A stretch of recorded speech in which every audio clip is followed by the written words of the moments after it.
Picture a contract. Now imagine that contract has a heartbeat. Give it lungs that breathe shallowly inside a cage of whalebone and silk. Give it hands trained to hold a lute even when they're trembling. Give it a face taught to smile even when the person behind it is quietly dying. That's a noble marriage in the 1500s. That's a wife.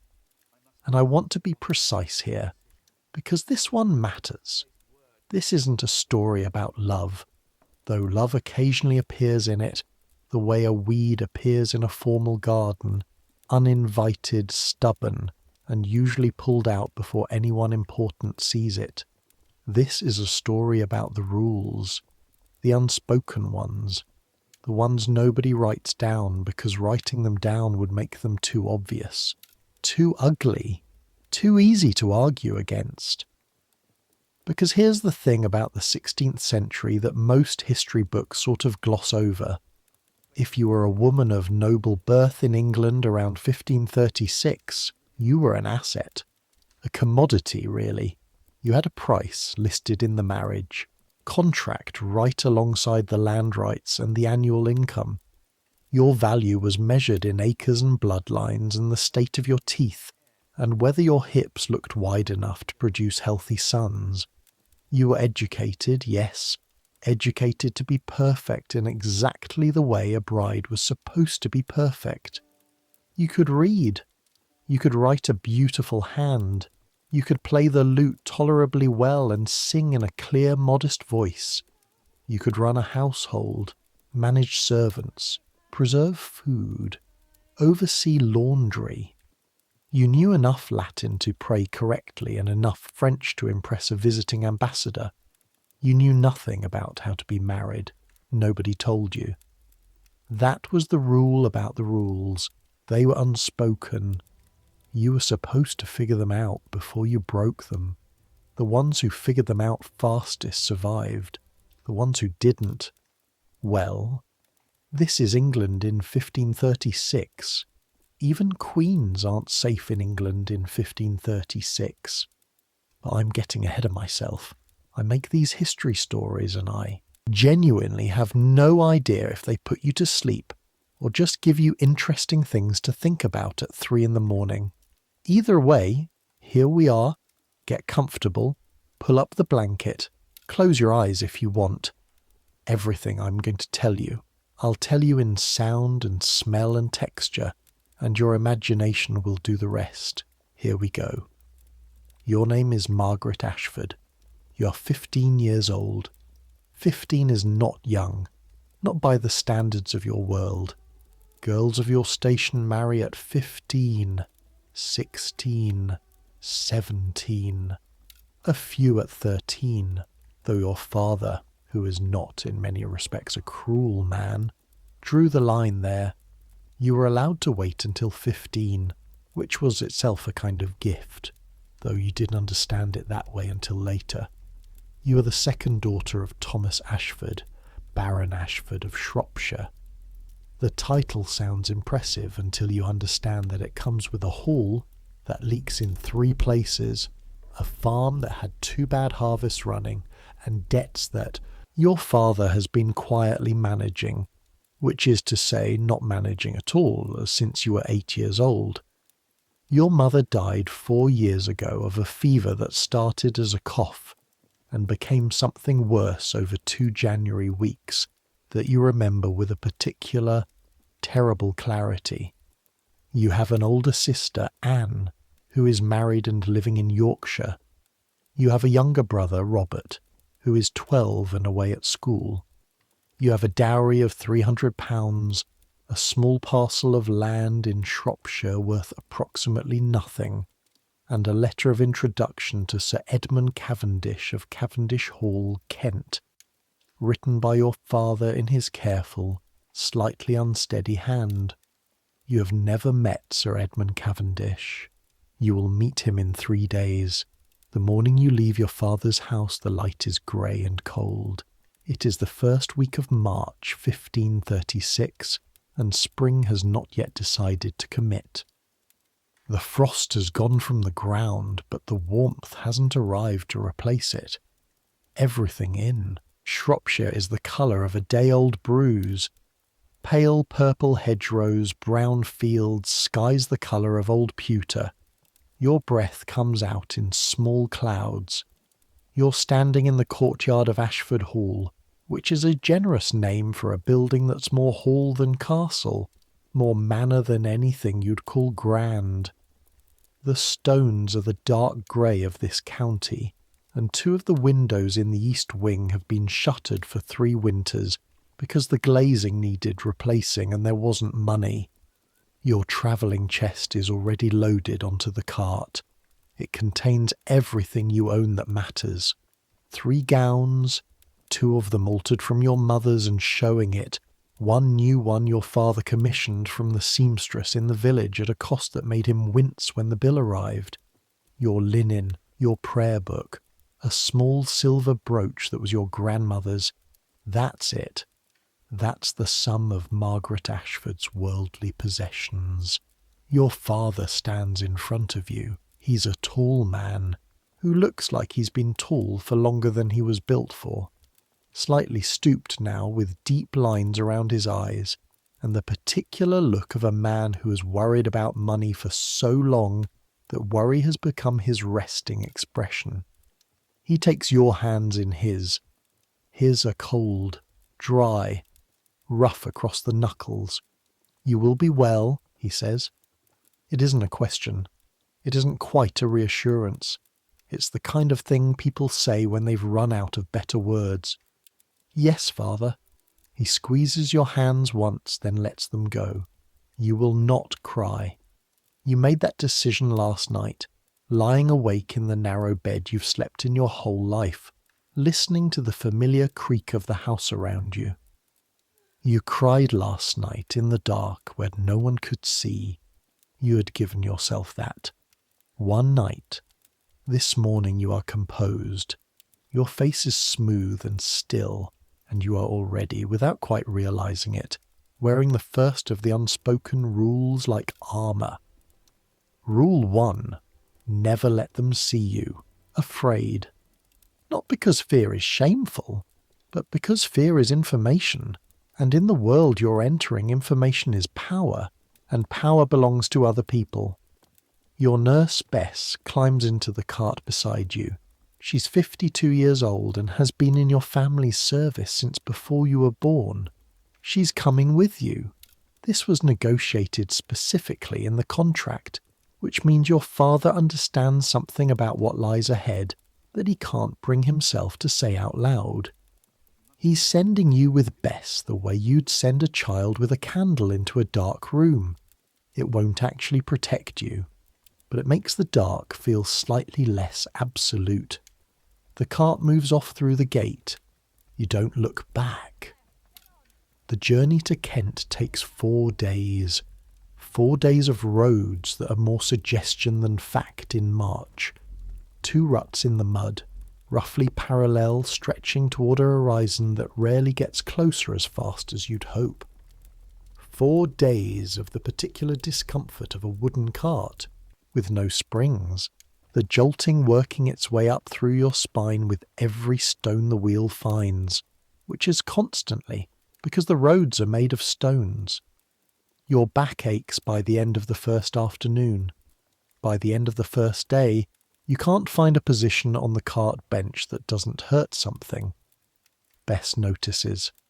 She produces a folded blanket from somewhere and stuffs it under you without comment. You could love her for that.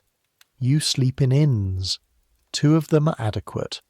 One of them, the second night in a village whose name you never learn, is a low-ceilinged room with a bed that smells of the last 20 people who slept in it, with a mattress that's been restuffed with something that might be straw, but has the lumpy, mysterious texture of straw that's had time to become something else. Something living in it, maybe. The pillow is damp and stays damp. You lie there in your cloak, staring at the ceiling, and you think this is temporary. This is one night. Tomorrow you'll sleep somewhere better. You will. You do. But you'll remember that ceiling, that damp pillow, the smell of that room. because sometimes comfort is a baseline you take for granted, and it takes one bad night to recalibrate your expectations of what decent actually means. The countryside changes as you go south and east. The heavy dark hills of Shropshire give way to softer land. The fields are different, the soil lighter, the hedgerows lower. You can see further, the sky feels bigger. Kent, when you finally reach it, is almost vertiginously open after a lifetime of Shropshire. The fields are wider, their light is different, coming off the sea somewhere beyond the horizon, making everything slightly brighter, slightly more exposed. And then you come over a low rise of land, and you see Cavendish Hall for the first time. It's larger than you expected. This sounds like a simple observation. It isn't. Your whole life up until this moment has been shaped in some deep architectural way by the particular scale of Ashford Hall, by rooms that are almost big enough, by ceilings that are a little low, by the constant background awareness of limited space. You know how to navigate a house that's straining slightly under the demands of its inhabitants. Cavendish Hall isn't straining. Cavendish Hall is comfortable. The main building is 3 stories of red brick, proper brick, uniform and even, not the mix of stone and timber and whatever was available that makes up Ashford Hall. The windows are large and regular, and you can see from the road that they're glazed, all of them, every window, not a shutter in sight.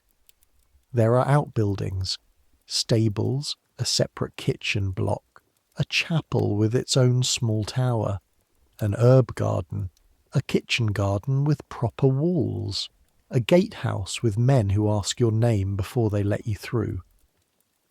The wheels of the cart crunch on a gravel drive. The door of the main house opens before you've come to a stop, and there he is. Sir Edmund Cavendish is 43 years old. You knew this. You did the arithmetic when your father first told you his age. 28 years between you. You tried to imagine what 28 years of additional life look like on a person and failed. Because how do you imagine something you've never seen? Now you're seeing it. He's not unpleasant to look at. That was your first thought, and you've since felt obscurely ashamed of it, because the fact that your first assessment of the man you're going to spend your life with was whether he was physically tolerable tells you something about the options you believed you had, which were none.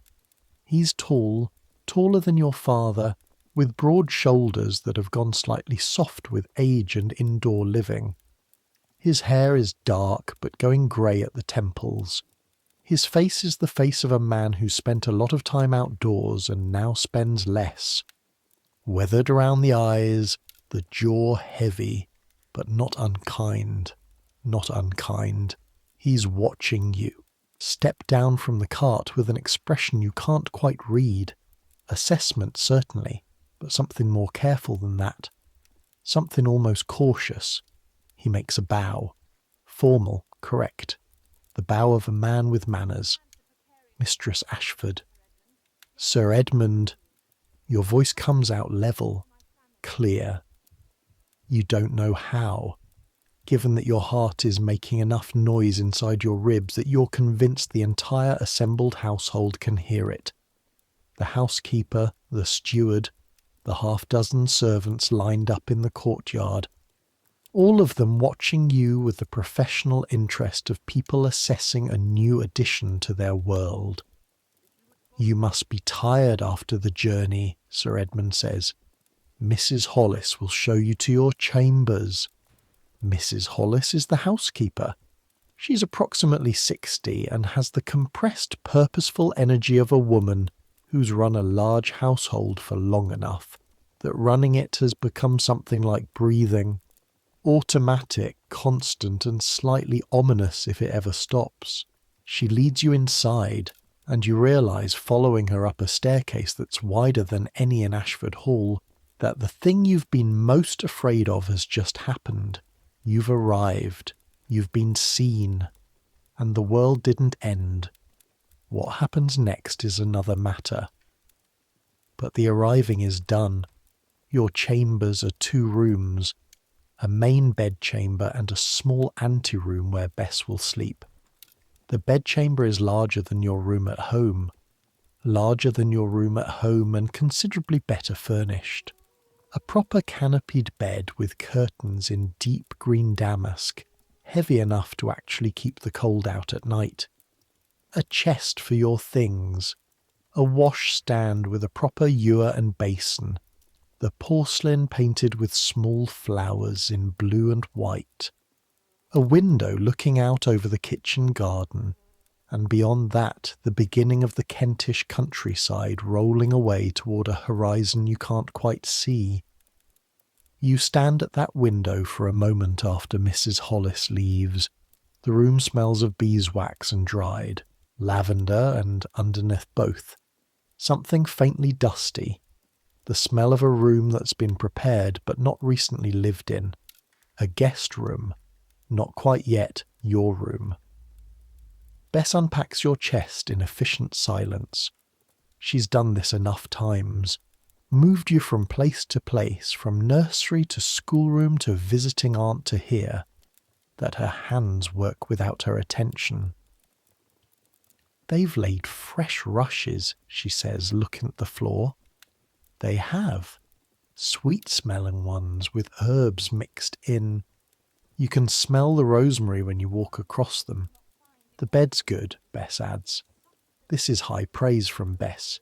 You sit on the edge of it. The mattress gives properly under you. Feathers, not straw. You press your palm against the coverlet. Feel the cool smoothness of it, the slight resistance. Bess. What was his first wife like? Bess stops what she's doing for just a moment, then continues folding your linen. I don't know, lamb. You could ask the servants. I could.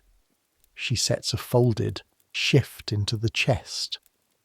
And they'd tell me what they thought I wanted to hear, and I'd have no idea which parts were true. She's right. This is another of the unspoken rules, though you won't articulate it for months yet. Servants watch everything and remember everything, and tell you exactly as much as they've decided you should know.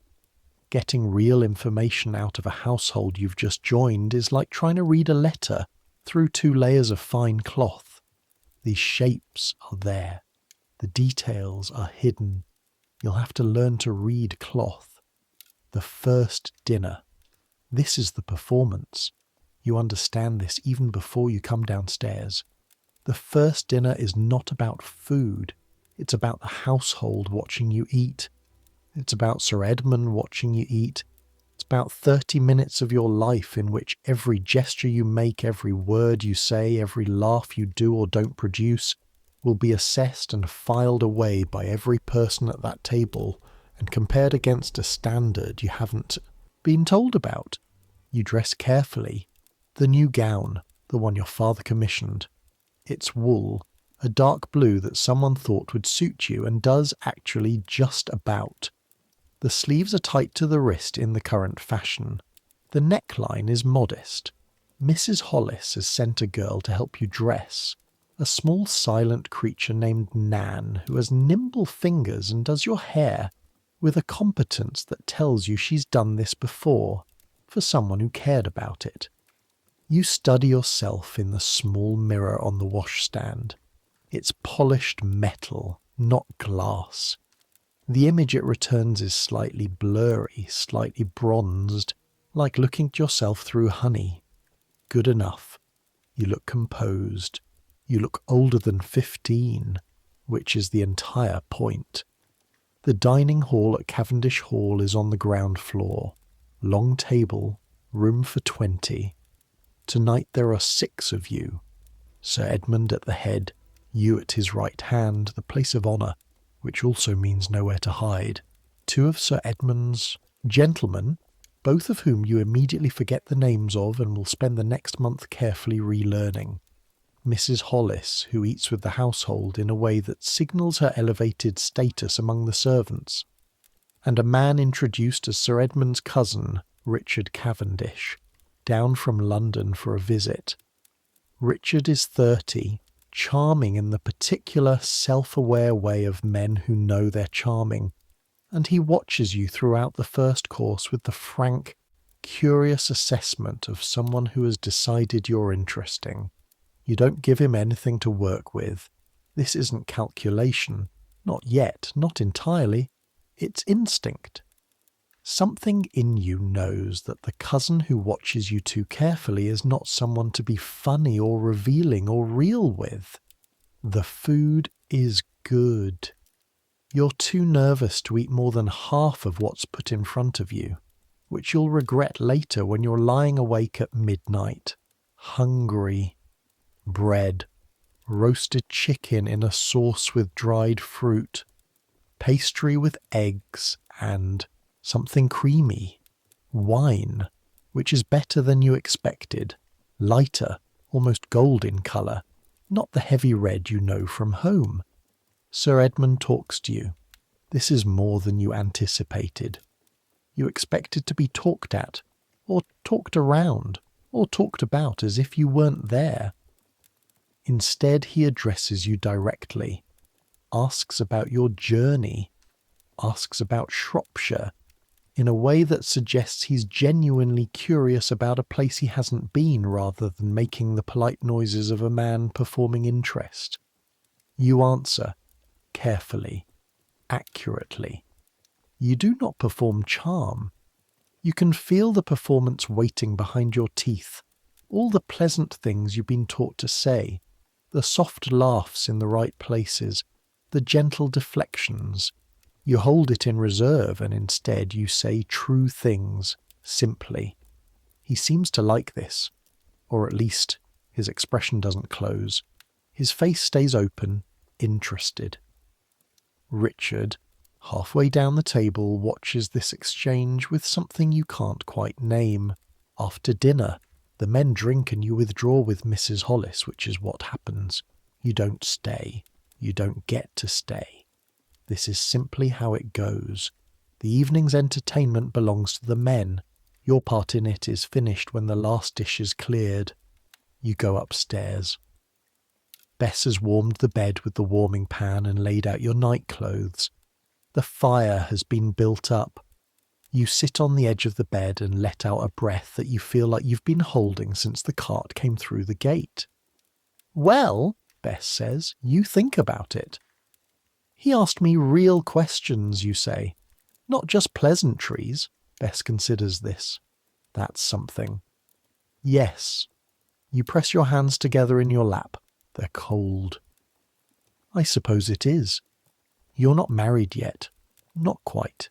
The marriage will happen in 3 days, in the chapel at Cavendish Hall. The contracts have been signed.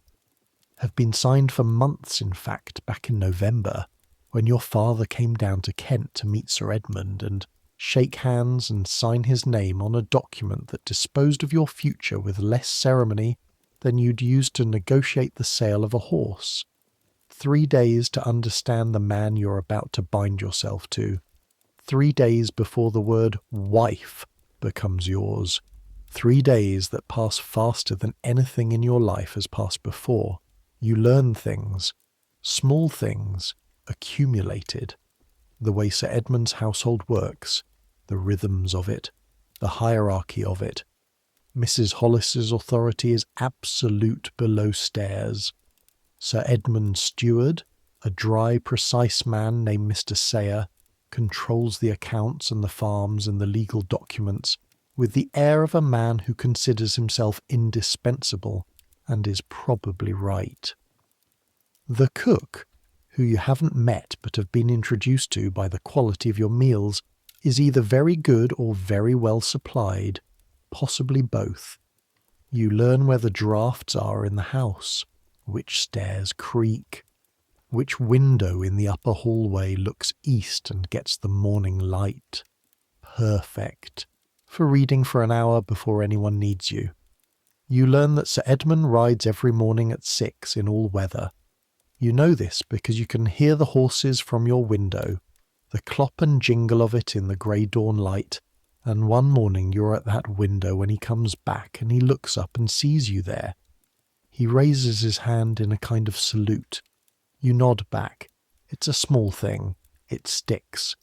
You learn that Richard Cavendish plays cards and wins too often for it to be entirely luck, and that one of Sir Edmund's gentlemen, the younger one, Thomas, looks at Richard with a combination of admiration and wariness that tells you something has happened between them, or nearly happened, or was prevented from happening at the last moment.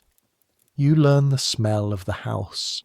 Every house has its own smell, underneath the cleaning and the cooking and the people. Ashford Hall smelled of old stone and dog and something sweet that you eventually trace to a patch of rotting wood inside the east wall. Cavendish Hall smells of good beeswax of the river somewhere nearby, a faint green-brown water smell that's on the air most mornings, and of something spicy that you track down eventually to a herb chest in Mrs. Hollis's still room. Dried cloves and dried orange peel, kept there for decades apparently, replaced as they lose their strength. It is objectively a good smell. This is not nothing. The wedding takes place on a Tuesday. Your father is not there.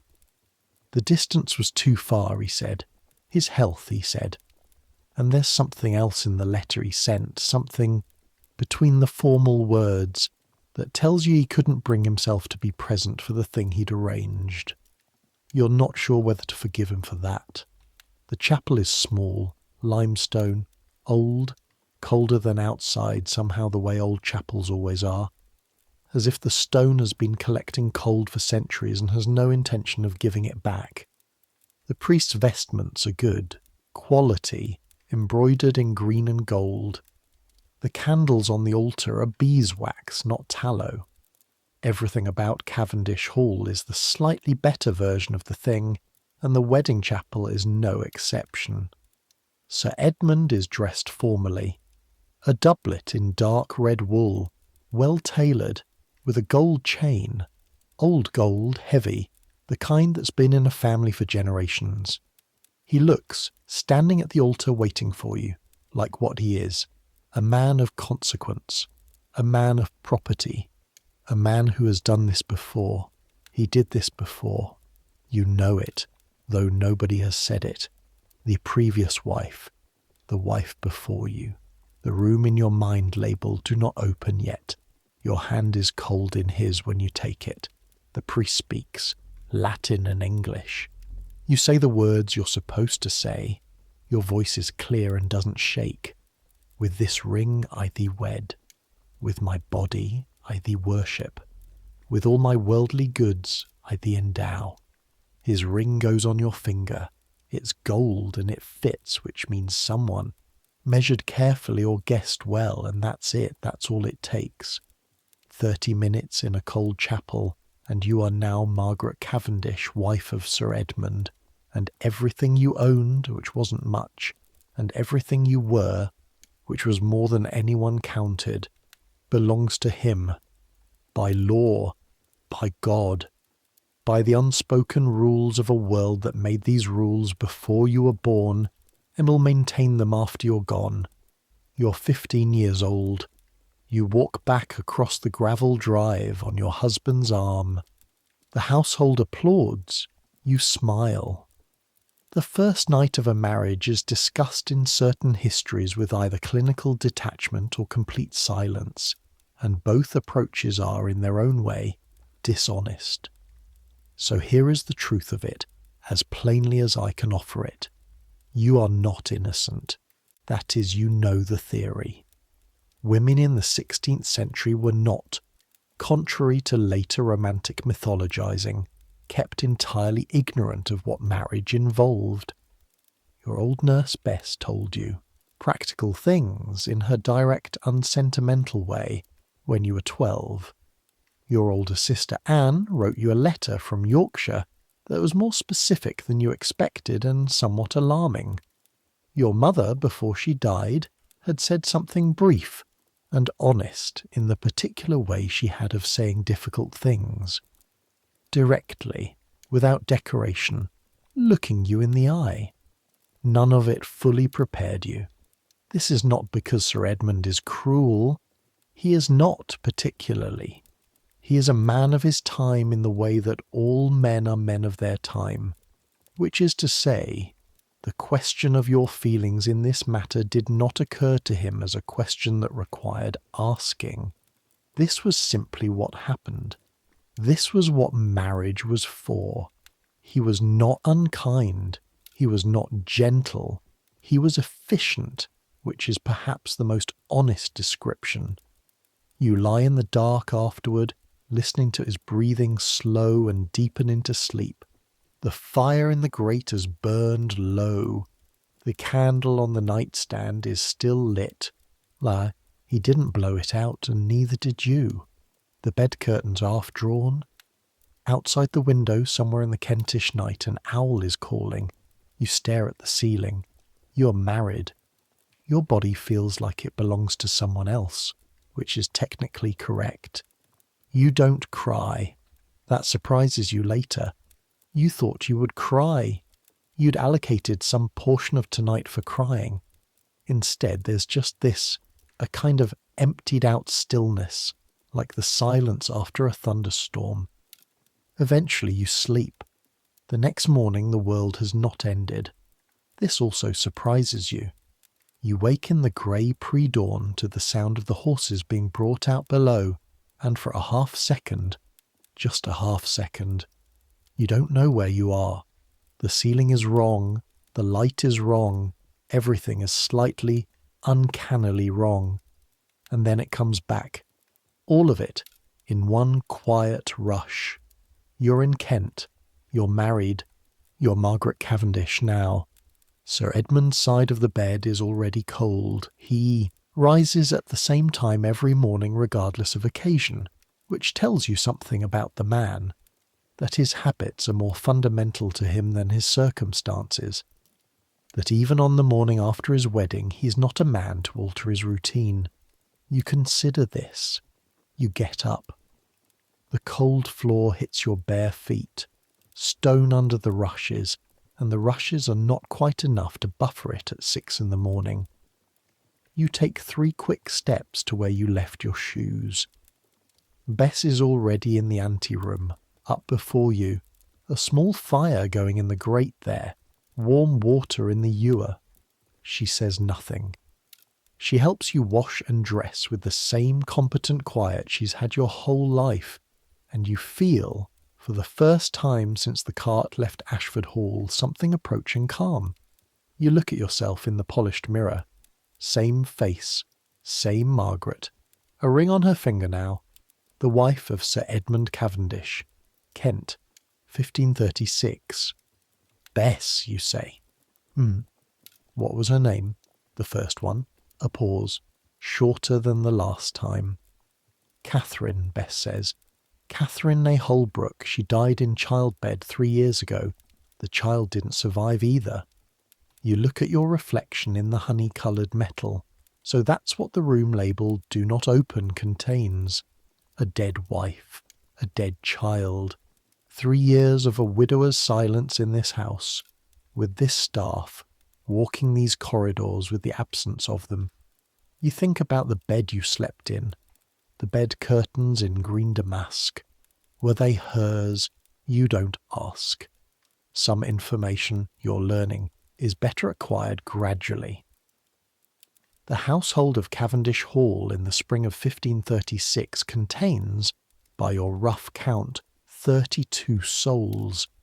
Sir Edmund yourself, the 2 gentlemen, Richard Cavendish, who stays longer than a visit usually requires and hasn't explained why, Mrs. Hollis the housekeeper, and Mr. Sayer the steward, a cook named William, who you finally meet and who is a broad, cheerful man with a face made entirely of reassuring roundness, his 2 kitchen boys, 3 women who do the laundry, the cleaning and the daily maintenance of a house this size, a chambermaid named Alice, who is your age, and looks at you with the frank curiosity of someone your age who has never met someone quite like you. and is trying to figure out what category to file you in. A dairymaid, a gardener and his boy, 5 stable hands and a groom, a man-at-arms who sits at the gatehouse and is too old for whatever active service he was recruited for, but too loyal to let go, a boy named Jack who does every task nobody else wants to do, and does them all with cheerful incompetence, and Nan, the girl who does your hair. These are your people now. They were Catherine's before you. They have watched one mistress arrive and watched her leave in the worst possible way, and now they are watching you. And every one of them is asking the same quiet question. Is this one going to last? You feel the question without hearing it. You start learning their names, all of them, as fast as you can manage. You ask Mrs. Hollis, formally, properly at the right moment, to introduce you to each member of the household. She's slightly surprised. She does it anyway. People respond to being known by name. This is not complicated. It is also, in 1536, not something everyone understands. Some mistresses of houses don't bother with the names of their servants. Some consider it a kind of violation of the proper order of things. Too familiar. Too low. The distance is the point. You were raised by a woman, your mother, who knew the name of every person in her household, and their children's names, and their parents' ailments, and what they'd want for their birthday, if anyone thought to ask. She was not wealthy enough to make that a liability. She was wealthy enough to make it a gift. You inherited this from her. So, Alice chambermaid, who is 15 and from a village 2 miles away and has a boy she wants to marry and hasn't told anyone about yet, which you figure out from the way she goes slightly pink when horses arrive from the Western Road. William the cook, who grew up in Canterbury and spent 3 years working for a bishop's household and talks about it like a man talks about a love affair he didn't recover from. The laundry women, Mary, Joanna, and a third woman whose name is Agnes, but who everyone calls Peg, for reasons nobody can fully explain anymore, and Mrs. Hollis. Mrs. Hollis is the key, and you understand this within the first week. Because Mrs. Hollis runs this household. She has run it for 15 years. She ran it when the previous Lady Cavendish was alive, and she ran it with quiet, comprehensive authority in the 3 years between. She knows where everything is, when everything happens, who is reliable and who isn't, what the accounts say and what they mean, and what Sir Edmund wants before he knows he wants it. She also knew Catherine. You choose your moment carefully, a Tuesday morning, in the still room, where Mrs. Hollis is checking the stocks of dried herbs and making notes in a small leather book. You come in without ceremony, without your usual intention of being helpful, and you simply stand at the shelves for a moment, looking at the glass bottles and the cloth bundles and the neat labels in Mrs. Hollis's precise hand. She kept good records, you say, not asking, observing. Mrs. Hollis looks up from her book. The previous Lady Cavendish, you clarify, though you both know you don't need to. Mrs. Hollis's face does something complicated. It's the face of a woman deciding how much truth is appropriate. She did, she says. She was very particular about the still room. I'd like to learn it, you say. If you'd teach me. A pause. There's no need for you to. I know there's no need. I'd like to. Another pause. Longer. And then, just slightly, something in Mrs. Hollis's expression shifts. Some small internal calculation resolves. After dinner then, she says, I'll show you the accounts. This is the moment. You understand it even then, imperfectly, as something significant. Because Mrs. Hollis has watched one mistress come and go, and in the 3 years since she has been the woman who runs this house, which is the closest thing she has to power in her world, you're asking her to share it. Or rather, you're signalling that you understand it's hers and you want to learn, not take. The difference between those two things is everything. April. The countryside greens up in that sudden, almost violent way that Kent has, as if spring doesn't arrive gradually here but simply occurs one morning, full and decided. The hedgerows go from brown to brilliant in what seems like a week. The fields turn, the kitchen garden wakes up. There are lambs on the distant hillside. The windows in the house start to stay open. The smell of the river gets stronger with the warmth, and you begin slowly to understand the daily architecture of your life. Here is what you do every day. You rise before 7. You attend to your personal care, which takes longer than people who've never been a woman in 1536 might imagine. The dressing alone, with the layers and the lacing and the arrangement of the hood, takes half an hour with Nan's help. Before that there's washing, which is cold water and a cloth, and the particular discipline of cleaning yourself adequately, without any of the conveniences the future will eventually supply. The water in the ewer is cold most mornings. In winter, Bess keeps it by the fire overnight. In spring, the cold is merely crisp rather than shocking. You have learned not to flinch from it. Then morning prayers. Private, in your chamber.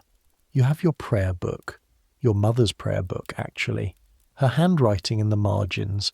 Small neat notes she made over 20 years of devotion. You pray in Latin and sometimes in English, which is the new fashion, the reforming fashion, which you've been told is correct and proper and which still feels slightly strange, like putting on a garment that almost fits. Then breakfast, usually alone or with Bess. Bread, sometimes pottage, small beer, simple and fast. The proper dinner is midday. Breakfast is merely fuel, then the day. The day consists, in larger part than you anticipated, of work. This is the second unspoken rule, and it's the one that surprises people most when they first encounter it. Being a noblewoman in the 16th century is not a vacation. It's a job. A complex, demanding, skilled job with no days off and no clear delineation between your professional obligations and your personal existence, because there is no such delineation.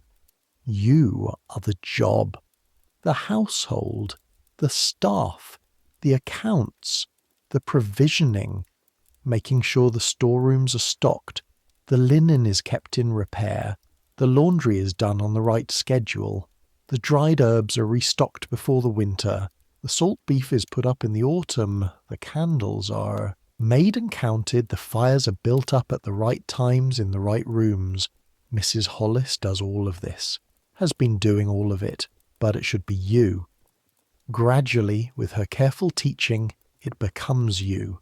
You learn to read the household accounts, not just the numbers, though the numbers are important, and Mr. Sayer watches you carefully the first time you go through the ledger, assessing whether you're actually reading it or performing reading, but what the numbers mean, where the money goes, what a household of 32 costs to run in a year, where the waste is, where the opportunity for efficiency is. Your father's household was always slightly on the wrong side of its budget, and you grew up absorbing the anxiety of that without understanding it. Now you understand it. The margin between a household that functions and a household that starts slowly not functioning is thinner than you thought. It requires constant vigilance. You spend your mornings then in a kind of domestic management that is as demanding as any man's business. Because it is business, just unnamed as such. You're running a small enterprise. The enterprise of keeping 32 people housed and fed and functional. In the afternoons there's sewing. You hate sewing. You have always hated sewing. Your stitches are competent but not beautiful, and you know the difference because you've seen embroidery done by women who loved it. Your sister Anne, who could produce a flower in satin stitch that looked more real than the flower it copied. Your stitches look like stitches. You sew anyway, because sewing is not optional in 1536. You play the lute in the evenings when there's company. Sir Edmund doesn't play himself, but he likes music, likes to sit in the hall after dinner with a cup of wine and the soft thread of it in the air. You play well enough, not brilliantly, well enough that no one is made uncomfortable. You read when you can. Your education was better than many. Your father had ideas about women and learning, slightly unusual ideas for his time, ideas your mother encouraged, and you have a small collection of books that came in your chest. Virgil in Latin, a primer of French conversation, a collection of improving religious texts that you've read twice and find improving in theory and tedious in practice, a volume of Italian stories translated into English that someone thought was suitable and possibly wasn't entirely, which is exactly why you like it. Sir Edmund has more books, a lot more books. The study is lined with them. You ask him one evening if you might borrow one. He considers this longer than you expected. Then he stands, goes to the shelf and hands you a book without comment. It's a copy of Erasmus, in Latin. You take it. Thank you. Can you read Latin? Yes. Something in his expression, and it's hard to describe what exactly, because Sir Edmund's face doesn't do large things, it does small, precise things, shifts slightly, not surprise, something closer to reassessment. Good, he says. That's all he says. You go back to your chair and open the Erasmus, and for the rest of the evening the room is quiet and you both read, and it is, in its way, the most peaceful evening you've had since arriving. Spring thickens into late April, and you receive your first letter from your sister Anne. It comes on a Tuesday, brought by a boy on horseback from the village, where it was left by the post rider. Mrs. Hollis brings it to you in the still room. You break the seal immediately. Anne's handwriting, Anne's distinctive, slightly chaotic sprawl that has always looked like a woman thinking faster than her hand can manage. Dearest Meg, I hope this finds you well settled and the house as good as the reports suggest. You read it quickly, then slowly. Anne tells you about her own household, her own husband, Thomas Longley, who is dull and steady and kind and who Anne has made a genuine peace with, her children, 2 of them now, a boy and a girl, the girl not yet 6 months. She tells you about Yorkshire, where the winter was brutal and the roads are still uncertain, and then, near the end, I have heard things from London. I am sure you have heard them too, but if not, take care with the news, Meg.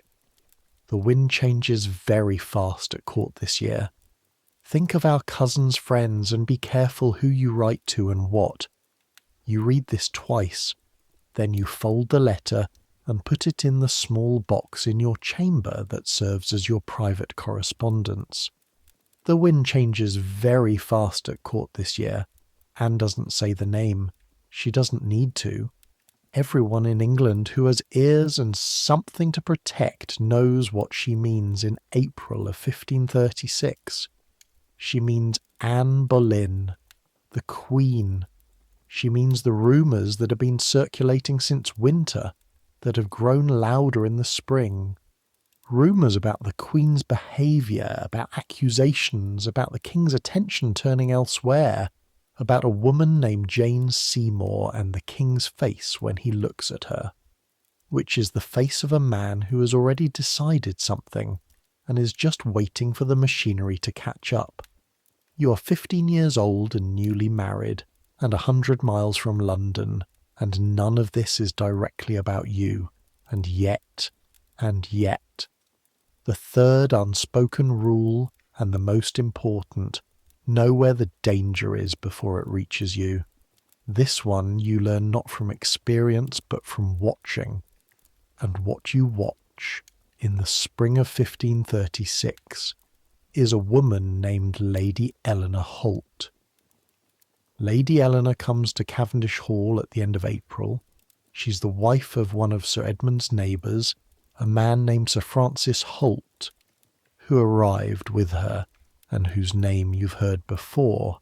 Something about shared land rights along the river, a dispute from several years ago that seems to have been resolved, but left a residue of formal courtesy that hasn't quite warmed into genuine friendliness. Lady Eleanor is 35, dark-haired, sharp-featured, with a kind of elegance that comes from long practice rather than natural ease. She watches everything with slightly narrowed eyes, not hostile exactly, but assessing, always assessing. She watches you. You watch her watching you. It could be a competition, and you feel the pull of it. The instinct to establish yourself, to show this woman who has been the social queen of this corner of Kent that you're not a minor baron's daughter from Shropshire who can be dismissed. The instinct is strong. You don't follow it. Instead, you listen. Lady Eleanor talks a great deal at dinner and after, while the men are with their wine. She talks about London, about court, about people you don't know and events you only half understand. She talks about fashion and about gossip and about the Queen, carefully, obliquely, the way everyone talks about the Queen in the spring of 1536, in the code of people who know that the walls hear everything and the wrong word in the wrong ear can end a career or a life. She's testing you. You understand this. Dropping names, half opinions, watching your face for alignment or misalignment. You give her nothing. You are interested. You ask questions that reveal curiosity without position. You don't agree with anything she hasn't fully committed to first. This frustrates her, you think, though she manages it well. After the Holts leave, Sir Edmund finds you in the hall. Lady Eleanor spoke well of you, he says. You look up from your sewing. That surprises you, he asks. A little. She said you were discreet. He says it as if he's reading a document, neutrally. That's not nothing. No, a pause. It is not nothing, he says, again, more quietly, and goes on to the study. You sit with your sewing, and you think about what he said and what he meant and what Lady Eleanor meant, and what this corner of Kent means in the larger world of England in April of 1536, where the wind is changing so fast that even queens aren't safe. Discretion, that's the word. Discretion is survival. May. The days are long now.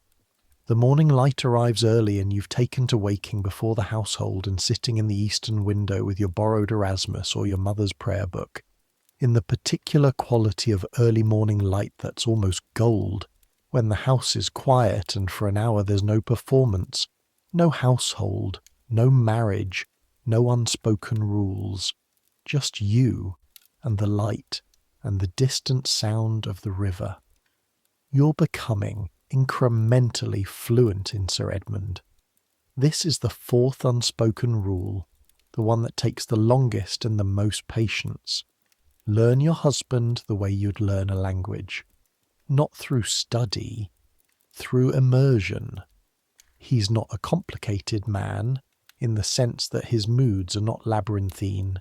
They're actually quite direct, once you learn to read the signals. When he's content, his face does this particular settling, a slight loosening around the jaw. When he's worried, about the farms, about the legal documents that arrive from London with increasing frequency, about the broader world situation that everyone is watching in the spring of 1536. His hands do something, a kind of gathering motion, closing around whatever he's holding as if he's trying to contain something. He has a temper, not a violent one, but real. A flash of it occasionally, a raised voice, a sharpness in his speech that cuts like a cold wind. It passes quickly. He doesn't dwell, doesn't nurse a grievance. The anger comes and goes like a Kent storm. Fast, real, then over. You learn not to speak when the storm is on him.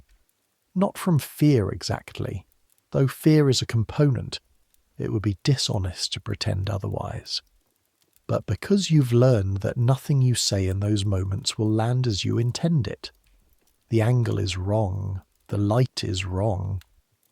Wait for the storm to pass and speak in the calm after it, and the words go where you aim them. This is the domestic version of navigation. You're learning to sail in a particular sea. He respects competence. This is the most useful thing you learn about him. He respects people who do their work well, who understand their responsibilities and discharge them without complaint.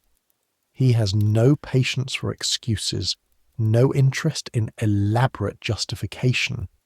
Just, did you do the thing? Did you do it well?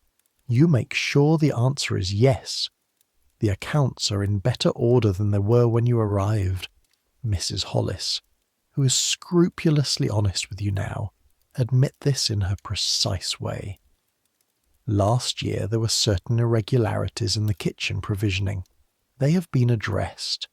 She means someone was stealing small amounts. She means you noticed it, and you handled it without drama, and without making it a larger thing than it needed to be, and now it's done. Sir Edmund knows. He doesn't say so directly. But when Mr. Sayer presents the monthly accounts in June, and the kitchen line is tighter and cleaner than the previous years, Sir Edmund looks at it for a moment and then looks at you, and gives you that small, precise nod that is, in his economy of expression, the equivalent of a detailed compliment. You fold this away. You'll need it. June. The news from London. It comes on a Wednesday afternoon, mid-June, carried by a rider from the village with a message for Sir Edmund that brings him out of the study with a face you haven't seen before. Not stormy, not content, but very still. The particular stillness of a man who has just received information that requires very careful processing. You're in the garden when you see him come out. He stops when he sees you. "Come inside," he says. You follow him to the study. He closes the door, stands at the window looking out at the kitchen garden, his back to you, his hands doing that gathering motion. "Anne Boleyn has been taken to the Tower," he says.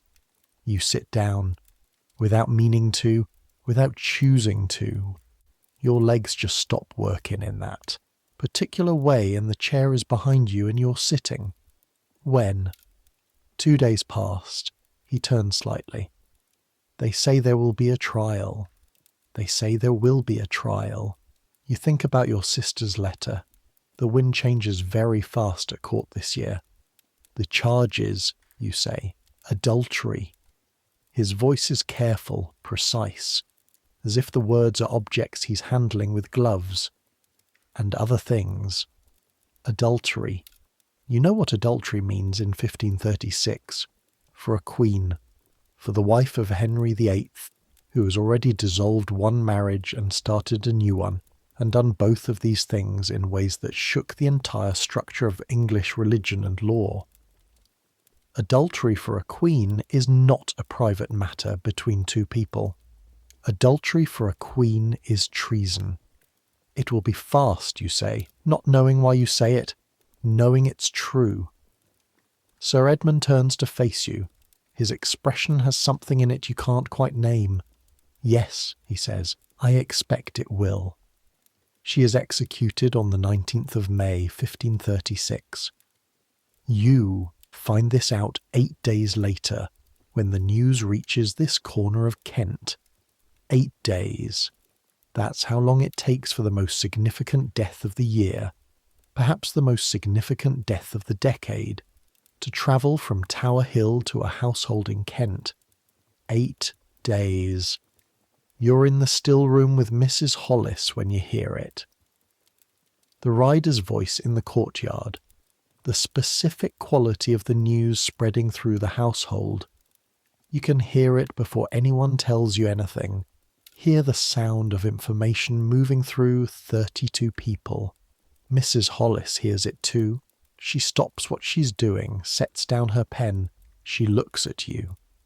Well, she says, and then nothing else. You sit with the silence for a moment. The Queen of England, executed on Tower Hill, on the orders of the king who made her queen. You're 15 years old. You've been married for 2 months. You're a woman of property and standing and absolutely no power over any significant thing that happens in your life. The Queen of England had more power than you will ever have. More intelligence, more education, more political skill, more audacity. She changed the religion of a country. She held a king's attention for 7 years when his attention was the most contested thing in the world. And it wasn't enough. None of it was enough. You think about the ring on your finger. You think about the words you said in that cold chapel. With my body I thee worship, not worship, consign. You think, what does it mean to live in a world where even queens aren't safe? And then the third question, the one underneath the first two, the one you're not sure you wanted to find yourself asking, what does it mean to survive it anyway? There is a fifth rule, and it arrives through another woman. Her name is Dorothy Brent. She's the wife of a merchant from Maidstone, a practical man who trades in cloth and comes to Cavendish Hall twice a year on business. Dorothy comes with him, the way wives come with their husbands to places where there's trade to do, not precisely necessary but present, because presence is its own kind of currency. Dorothy is 40. She has 4 children, all living, which in 1536 puts her firmly in the category of the exceptionally fortunate. She has a face that would be called plain by the people who use the word without precision, and interesting by the people who look more carefully. Her eyes are very dark, very quick. She and you are left together in the garden while the men do their business inside. Dorothy is direct in a way that Lady Eleanor was not. How long have you been married? She asks. 2 months. First? Yes. She nods, as if this confirms something she expected. Is it hard? She asks. You look at her, trying to read the question. Is she asking you to complain? To confide? To perform contentment? Is this a test like Lady Eleanor's test? Some of it, you say carefully. She laughs, not unkindly. You don't have to be careful with me. I'm not from court. I'm from Maidstone. I don't have connections and I don't have ambitions, and I've got 4 children who take everything I have by way of energy and don't leave me much for politics. You feel yourself exhale. Some of it is hard, you say, and some of it isn't what I expected. Which part is the hard part? You think about how to answer this. Not knowing the rules, you say, finally. She looks at you steadily. There are rules. Yes, I can feel them. I can't always see them. That's the point of them, Dorothy says. She picks a sprig of rosemary from the bed beside her and turns it in her fingers, not looking at you. Nobody tells you the rules because they don't want you to know them all at once. Because if you knew them all at once, you might argue with them. You sit with this. Can you tell me some of them, you ask? Dorothy's quiet for a moment, looking at the rosemary. Rule the first, she says. Your children are your protection, not his. Produce them quickly, not because he needs heirs, though he does, but because it gives you standing that nobody can take away. A mother with living children has power that a wife without them doesn't. You think about the dead child, Catherine's child, born and gone in the same terrible season. Rule the second. Never make him choose between his pride and your comfort. His pride will always win, and you'll lose both the argument and something harder to name. The rosemary turns in her fingers. Rule the third. Find your allies among the women, not the men. The men all serve each other. The women serve themselves, which means they'll serve you if you're worth serving. And the fourth, you ask? Dorothy looks at you for a long moment. Something in her face that might be sadness, or might just be the particular expression of someone who's arrived at a conclusion they didn't want. Never let him see the full size of you, she says. You're smarter than he is. Possibly not in every way, but in the ways that matter to daily life. The running of a household, the reading of people, the management of small catastrophes. You're better at this than he is. Don't show him the full measure of it. Because he'll be threatened. Because they're all threatened. Even the good ones. Even the ones who like you. There's a size they can see and be comfortable with. And there's the real size. And the job is knowing which one to show. She puts the rosemary down. Some women never figure this out. They show the full size of themselves and they can't understand why it keeps going wrong. You think about Anne Boleyn, about what Dorothy doesn't say, about the queen who showed her full size to a king and what happened when the king decided it was too large. That seems like a very small life, you say. It is. Dorothy's voice is perfectly level. But it's a life. She stands up from the bench, brushes off her skirt. I'll tell you one more thing, because you look like you can hear it. She looks at you. They're all so frightened, she says. All of them. Underneath the land and the money and the authority and the laws that hand them everything. They're frightened of exactly what you're frightened of. Being alone. Getting it wrong. Running out of things they need. Being left. She walks back toward the house. They just can't say so, she calls back over her shoulder. Same rules, but from the other side. July is dry and hot. The kind of hot that makes the Kent countryside do something extraordinary. The green gets almost incandescent, saturated, vibrating slightly in the heat shimmer over the fields. The evenings are long and golden. You take to walking in the kitchen garden in the late afternoon when the heat is starting to ease, in the particular hour when the shadows are long and the air smells of warm earth and growing things. It's on one of these evenings that you find the tower. Cavendish Hall has a tower, a small one, attached to the east end of the building from an earlier period, older than the rest of the house, built in stone instead of brick, with a staircase inside that winds upward through the wall itself and emerges onto a platform at the top surrounded by a low parapet.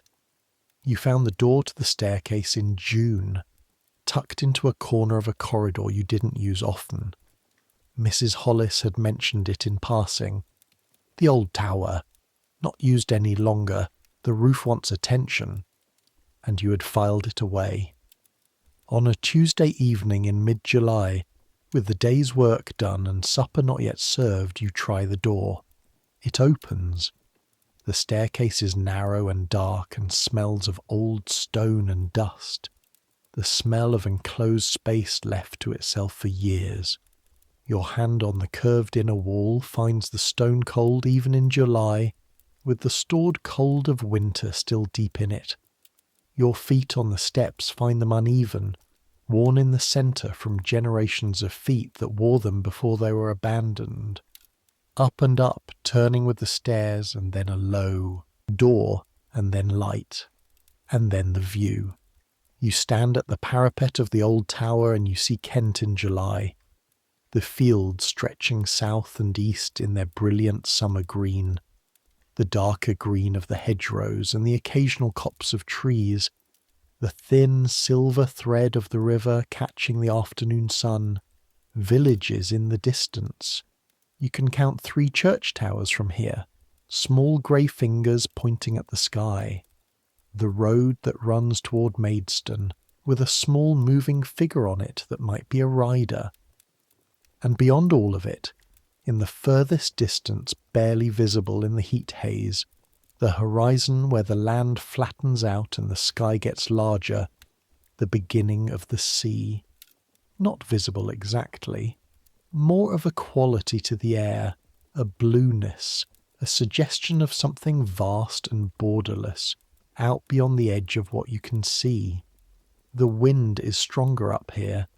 It comes off that invisible sea and it's cleaner than the air below. It smells of salt and hay and something almost green.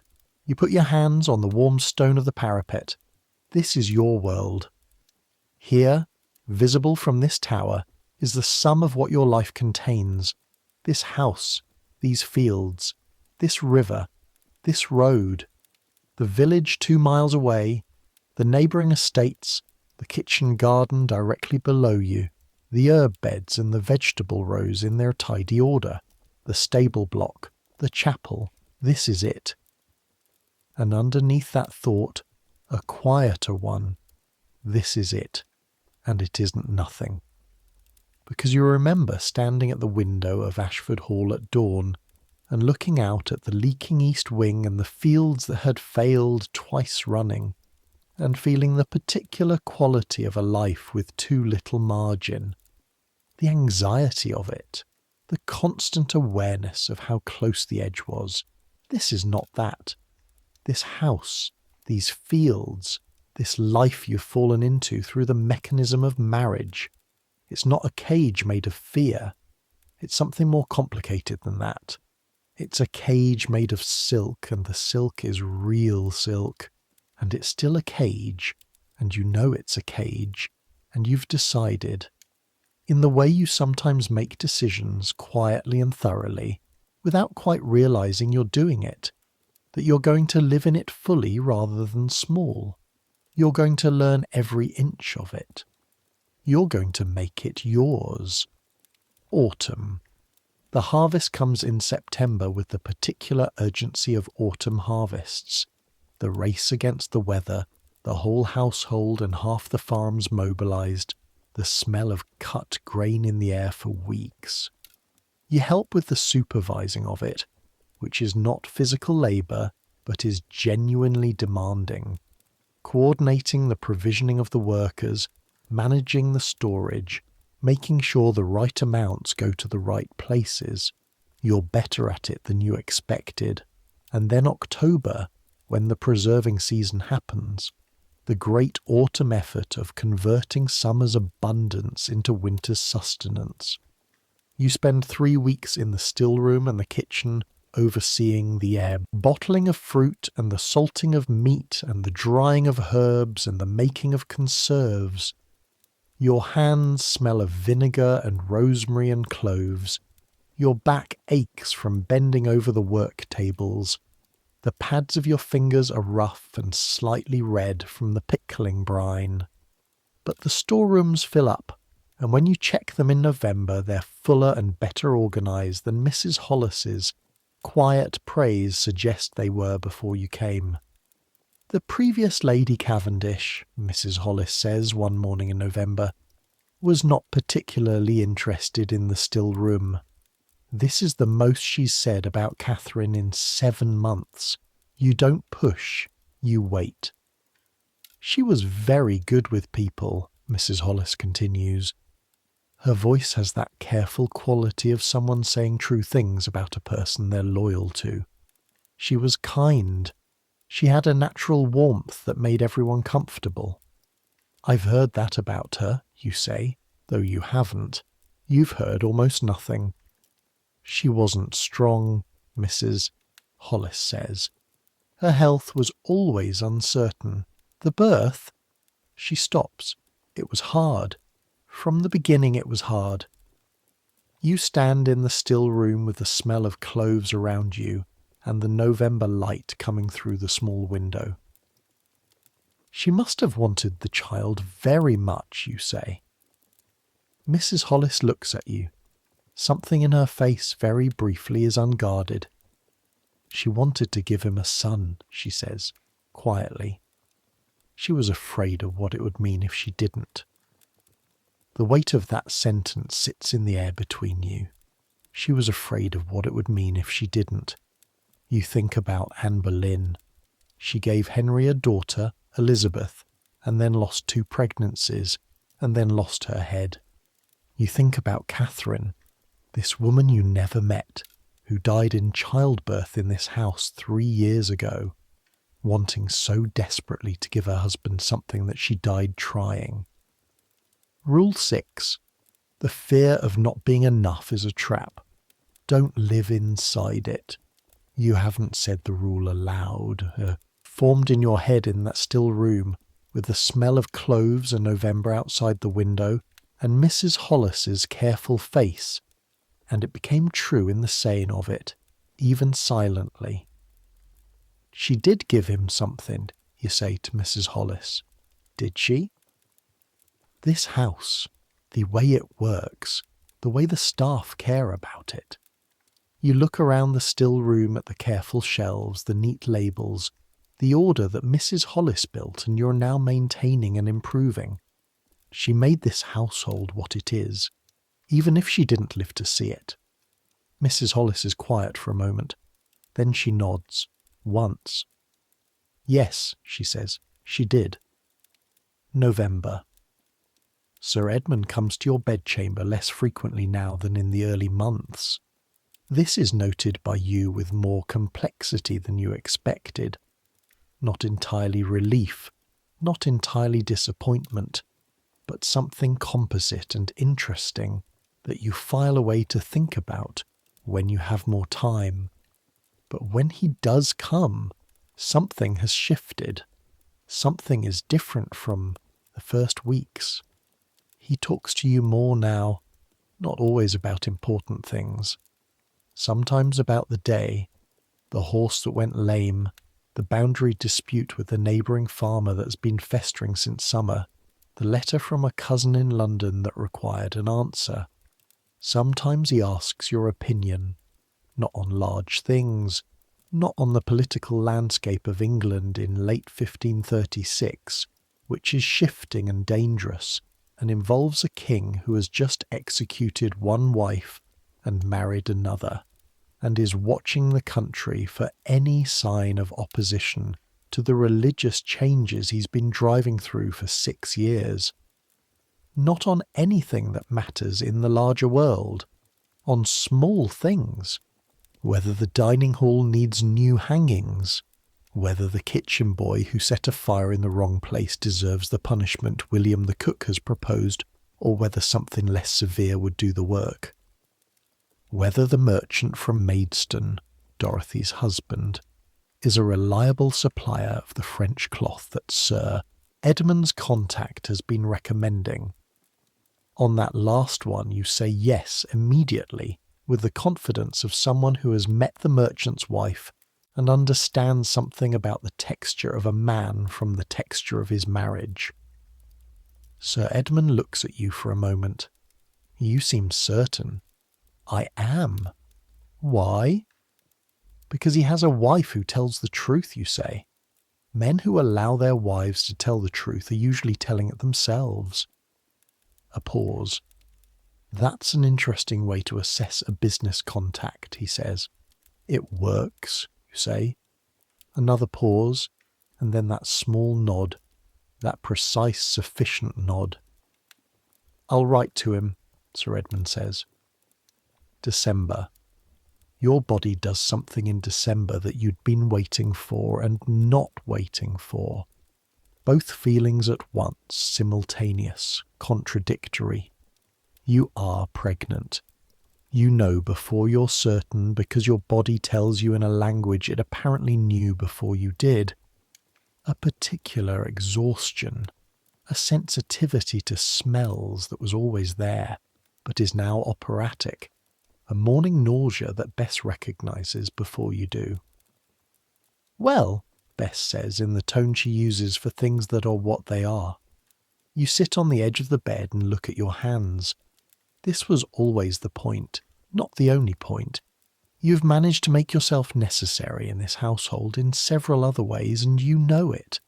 But the fundamental point, the core transaction, produce an heir, give the house a future.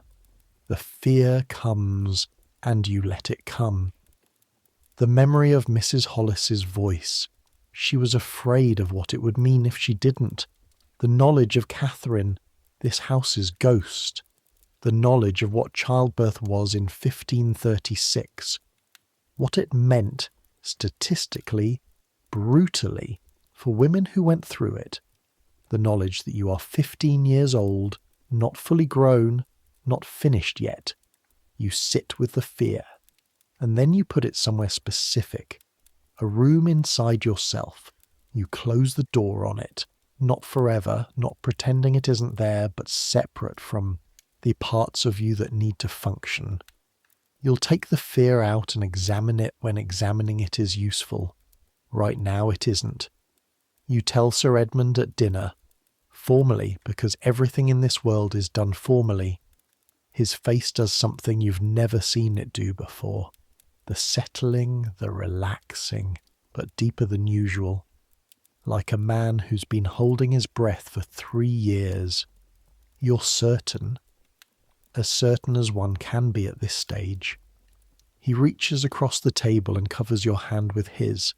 His hand is warm, large. The gesture is more tender than anything he's produced yet in 7 months of marriage. Thank you, he says. And there it is. The gratitude of a man who couldn't say what he needed. Couldn't say, I need this house to have a future. I need this marriage to mean something. I need to know that what I've built won't dissolve when I'm gone. He couldn't say any of that. So instead he says thank you, and presses your hand once and lets go. You eat the rest of your dinner. You're 15 years old and you're pregnant and you've been married 7 months and you have learned 6 rules and there are more to come. But tonight, this warmth on the back of your hand where his covered it, this is also real. January of 1537 is cold in a way that goes past uncomfortable into something elemental. The river freezes. Not solid, not all the way across, but thick ice from both banks meeting in the middle, with a groan that you can hear on clear nights, the sound of water becoming something harder than itself. The kitchen garden is white and still under snow that has been there since before Christmas, and shows no particular intention of leaving. The windows on the north face of the house are frosted on the inside, and no matter how many times the chambermaid wipes them, they frost again by morning. You are 4 months pregnant, and your body has become something you're renegotiating with daily. The nausea of the early months has largely passed, replaced by something more sustainable but equally present, a kind of constant physical awareness of the passenger you're carrying, the impossible fact of a growing person happening inside you while you go about your days. You catch yourself standing in the still room, mid-sentence, with your hand pressed flat against your stomach in that gesture that people in every century apparently use without thinking about it, the wordless checking in. Bess watches you carefully, not anxiously. Bess doesn't do anxious, she does vigilant, which is the professional version of anxious, the one that functions. Mrs. Hollis watches you too. You've caught her twice now, pausing in her work to look at you with an expression that you've finally decoded as something between hope and grief, The particular combination that happens when a woman who lost one thing watches a replacement for it and doesn't quite know how to feel about the replacement yet. You understand, you let her watch. Sir Edmund has changed since December. Barely detectably, the way seasons change in a temperate climate. Not dramatically, not all at once, but the accumulation of small shifts producing a different state. He is warmer, more present. He asks after your health in the morning, and he's not performing the question. He actually listens to the answer, actually takes in the information. He has started talking to you about the estate, not just asking your opinion on small things, but actually explaining the larger picture. The farms and their yields, the relationship with the tenants, the legal situation with the neighbouring property that's been a source of tension for a decade. This is trust, a form of it, the form available to him, which is the form of practical information sharing rather than emotional openness. But it's real. You receive it for what it is. You learn things. You learn that the estate has been slowly, quietly improving since Sir Edmund inherited it 20 years ago from a father who managed it badly.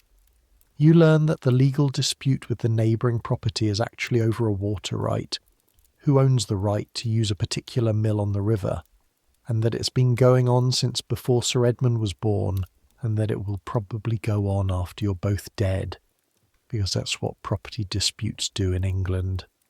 You learn that Sir Edmund invested 5 years ago in a merchant venture, one of those arrangements where a number of men pool their money to fund a ship going somewhere far away, and the ship comes back, if it comes back, with goods worth several times the investment.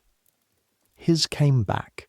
He made a significant amount of money, which funded the improvements to the east wing and the replacement of the glazing on the upper floors, and the hiring of 3 additional stable hands.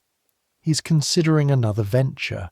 He tells you this one evening in the study, sitting across the fire from each other, the January wind testing the windows and finding them sound. "I'd like your thoughts," he says. You look up from your book. You've graduated to his personal library, borrowing freely now, with the implicit understanding that it's yours as much as his. What's the venture? He describes it. A ship going to the eastern Mediterranean, trading in spices and silk and some variety of dried fruit that apparently commands significant prices in London. The risk is moderate. The route is established. The captain is experienced. The other investors are men Sir Edmund knows and respects. The return on the last one was approximately 3-fold, he says, if this one goes as well. But the last one happened to go well, you say. The route was established then too, presumably. He pauses. What would you do with 3-fold returns, you ask? If it comes through. Continue the improvements. The barns in the North Field need replacing. A new dairy would pay for itself within. And if it doesn't come through, he's quiet. Is the estate's income stable without it, you ask? Stable, yes, but not growing. Not growing. You look at the fire for a moment.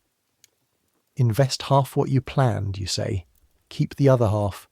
If it succeeds, put the returns toward the Northfield barns. If it doesn't, you've lost half of what you are willing to risk and the estate is still sound. A long silence. That's less ambitious than I intended, he says. Yes. You don't think the venture is sound? I think the venture sounds sound, you say carefully. I also think that in 9 months you're going to have a new responsibility, and conservative decisions seem appropriate. He looks at you, and there it is again. That face, the settling, the loosening, the thing he can't quite say. Half, he says. Yes, that's sensible. He doesn't say, you were right. He doesn't have to. February. Dorothy Brent comes again, without her husband this time. She comes with a neighbour's wife, 2 women from Maidstone paying. Calls in the thin winter sunshine of a February Thursday.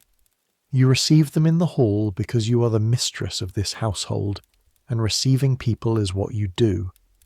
Dorothy looks at your expanding silhouette and says, "Good." Just that. Good. You take it as the complete endorsement it is. The 3 of you sit by the fire and talk, the way women talk when there are no men present to perform for, directly, practically, with a particular freedom that exists in these enclosed spaces between women and nowhere else. They tell you things about childbirth practically, because you're going to need the practical information and nobody else is going to give it to you, about what to expect, about what helps, about what doesn't. You absorb it the way you've absorbed everything this year, carefully, completely, without showing on your face how much you're taking in. The other woman, Margaret Thornton, who you'll come to know well over the coming years, has had 5 children and lost 2 of them. She talks about it with a matter-of-factness that you'll eventually understand as armour. Not indifference. Armour. You prepare yourself, she says, for the worst. And then the worst doesn't always come. And if it does, you're prepared. And if you couldn't prepare for it, Dorothy adds, you'd never get out of bed in the morning. You look at these 2 women, both of them 10 or 15 or 20 years ahead of you, on the road you're now walking. How'd you do it, you ask. They look at each other. 1 morning at a time, Dorothy says, same as everything else. March. 1 year since you left Ashford Hall. 1 year since the grey morning and your father's cold hands and the cartwheels on the frost-softened road. You mark it privately, sitting in the eastern window with the morning light. You think about the girl who left that house. 15 years old, with £300 and a bundle of clothes and a letter of introduction, and almost no knowledge of what was coming. She knew the rules of embroidery and the rules of grammar and the rules of piety. She knew almost nothing about the other rules, the ones nobody writes down. Here is what she knows now. Never let them see you afraid. Not because fear is shameful, but because it's information, and information belongs to the person who holds it. Discretion is not weakness. It is a weapon, used correctly. Learn your husband the way you'd learn a language. Patient immersion. No shortcuts. The women in your life are your allies. Cultivate them with the same seriousness you'd apply to cultivating the kitchen garden. What you plant in those relationships will feed you for years. Never make him choose between his pride and your comfort. His pride will always win, and you'll lose both. Don't live inside the fear of not being enough. The fear will always find reasons to justify itself. It doesn't need your help. The rules of this world were written by people who are long dead. You can't change them, but you can learn them thoroughly enough to use them better than the people who simply inherited them and never questioned them. There is a 7th rule, and you only found it recently.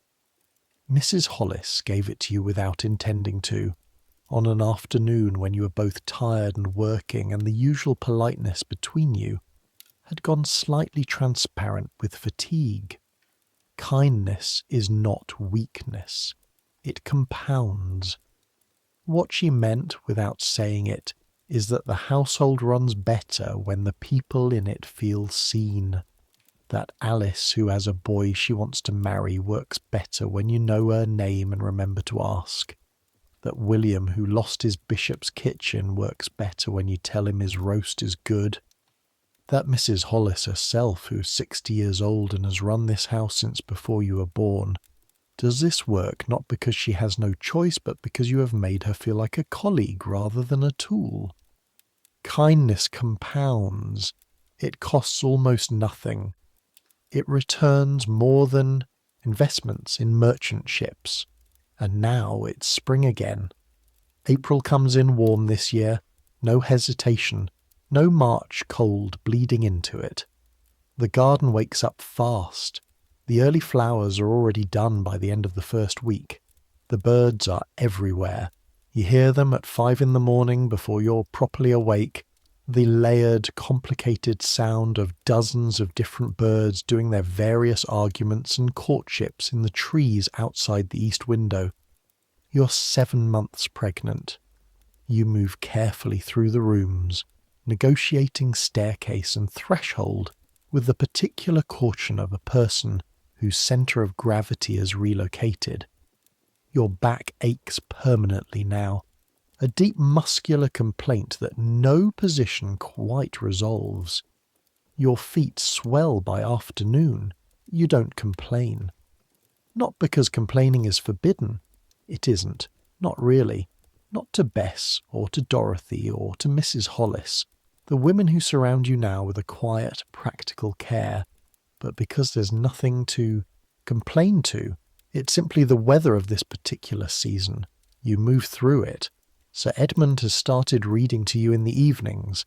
This began in February, and you're both pretending it's a normal thing that people do, which maybe it is, though you haven't seen it before. He reads well. His Latin is better than yours, and when he reads Virgil aloud, the language sounds the way it's supposed to sound, like the sea. You close your eyes and listen and think. This is an odd grace. This unexpected gift. You don't say so. Some things you hold internally, and the holding of them is part of what makes them precious. May. The news that comes in May is not about court. It's local news, the kind that travels through households on Tuesday afternoons via visiting wives and gossiping servants, and the particular information economy of a small rural community where everyone knows everyone's business eventually. The news is that Lady Eleanor Holt has been sent away. You receive this information from Alice, your chambermaid, who heard it from the laundry women, who heard it from the groom who goes to market on Fridays and talks to Sir Francis Holt's groom. Sent away. The specific terrible phrase that means a wife has been returned to her family, or dispatched to a relative's household, or otherwise removed from her position. It can mean many things. It usually means one thing. Do you know why? You ask Alice. Alice's face is doing something complicated. She's 15 and knows more about how the world works than she's supposed to. And she's trying to figure out how much of that to display to her mistress. They say, she says carefully, that she was indiscreet. Indiscreet. You think about Lady Eleanor sitting at your dinner table in April of last year, testing you with her half-opinions, watching your face for alliance or opposition. The sharpness of her, the ambition of her, visible even when she was trying to conceal it. You think about Dorothy Brent's rule. Discretion is survival. Is she well, you ask? Physically? Alice looks relieved at the simplicity of the question. I believe so, my lady. Good, you say, and you go back to what you were doing. But in some interior room, you're filing this away. Lady Eleanor was smart.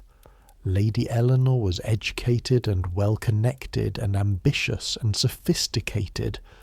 And Lady Eleanor made a mistake somewhere with someone that got her removed from her home and her household and her position. You think about Anne Boleyn, and you think about Catherine Cavendish, and you think about Lady Eleanor Holt, and the thing they have in common is not failure or stupidity or weakness. The thing they have in common is they ran out of margin. They used up whatever cushion they had, and the world had no mercy for when the cushion was gone. You think, I will keep my margins. You think, I will never stop watching the edges. June, the birth. It begins on a Thursday night in the second week of June, and it does not end until Saturday morning. 36 hours. You would have called this unimaginable before it happened. Now you would call it something for which you don't yet have accurate language, something vast and bodily and beyond the ordinary scales of experience, like weather too large to see all at once. Bess is with you. Mrs. Hollis is with you. A midwife comes from the village, an older woman named Agnes who has done this work for 30 years and whose entire manner radiates a specific competence. That is the most comforting thing in that room. Dorothy Brent comes on the second day, having been sent word, and she holds your hand for 2 hours in the afternoon with a steadiness that you will feel in the bones of your hand for the rest of your life. The fear you put in the closed room in December when you first understood what was coming, you take it out now. You look at it. It is large. It is justified. Women die in this room, in this process, doing this exact thing that you're doing, and you know it, and the knowledge is present with you. You let it be present, and then you put it back in the room, because the fear doesn't help right now. The only thing that helps right now is the next breath, and the one after that. A boy. He arrives on a grey Saturday morning with the rain starting on the windows, yelling, an absolute, committed, full-throated objection to existing outside rather than in. Agnes puts him on your chest before you're fully aware of anything beyond the sudden, enormous relief of it being over, and you feel his warmth against you and hear the yelling, which is the most comprehensively reassuring noise you've ever heard. You put your hand on the back of his head. The incredible soft warmth of it. The incomprehensible smallness. You say something to him. You don't remember what you say. Bess, later, tells you it was just his name, which you decided on weeks ago. Thomas. After your brother. After your father. Thomas. He stops yelling, almost immediately when you speak, turns his head, blind and searching toward the sound of your voice, knowing it already. The house changes when there's a baby in it. This is not metaphorical. The actual rhythm of the house changes. The time of things, the attention of things. The household organizes itself around this small person, the way a mobile organises itself around the weight in the centre. Sir Edmund holds his son for the first time with the expression of a man confronting something too large to process in the moment. He holds him very carefully, with the stiffness of someone who's never quite done this before, and he stands at the window with the baby and looks out at the garden for a long time without saying anything. You watch him from the bed. You think, there's the size of him, the real size that he doesn't show people. He turns back. His eyes are wet. He doesn't acknowledge this, doesn't wipe them, doesn't explain them, just looks at you with his face, completely unguarded for the first and possibly the only time. Thank you, he says. Again. Same words as December. But they mean more this time. You nod. Late summer.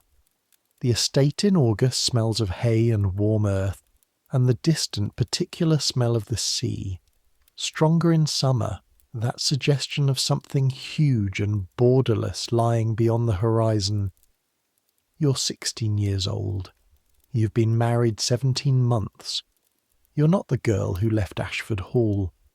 You stand in the still room on an August afternoon, checking the store of dried rose petals and dried lavender that Mrs. Hollis lays in every August to scent the linen through winter. Thomas is sleeping in his cradle in the nursery above, where Bess and the wet nurse are keeping watch.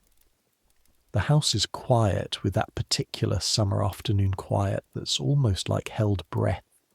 Even the birds are silent.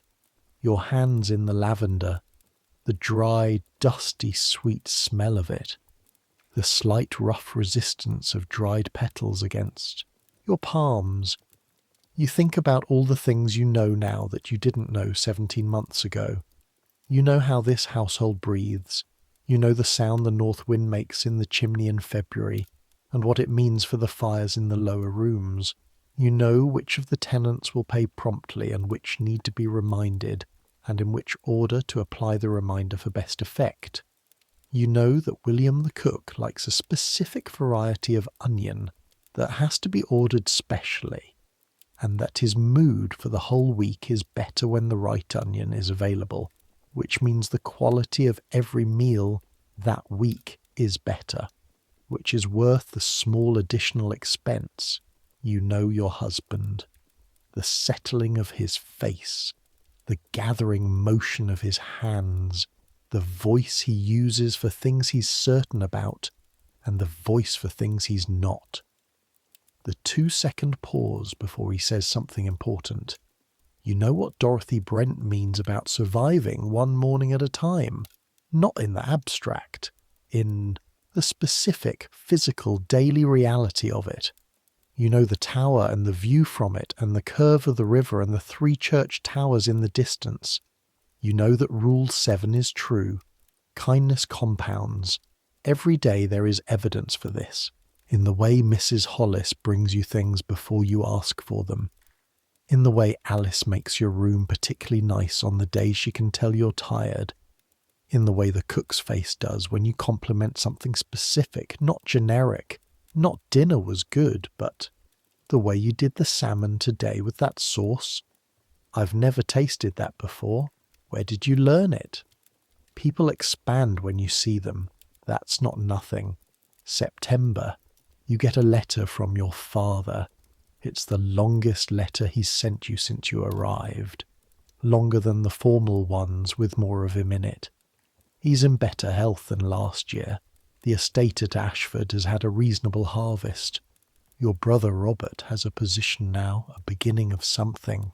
Your sister Anne's children are well. He doesn't ask if you're happy.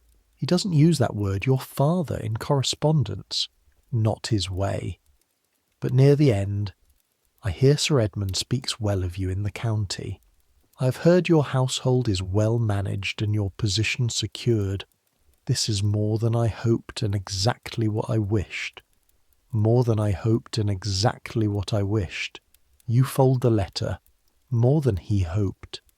You roll that around for a while, in the particular way you've developed, for sitting with complicated feelings about your father, not dismissing them, not letting them expand into anger, just sitting with them, acknowledging what they are. He was afraid when he sent you here. He knew what he was giving away and he couldn't find the words for it.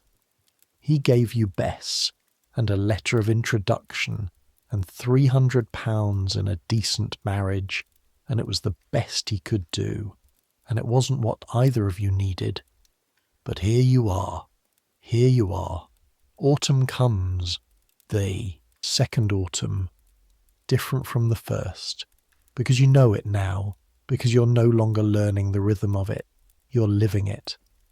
The harvest with its urgency and its smell of cut grain, the preserving season with its weeks of vinegar and cloves, the first chill morning when you see your breath and know that the summer is properly done.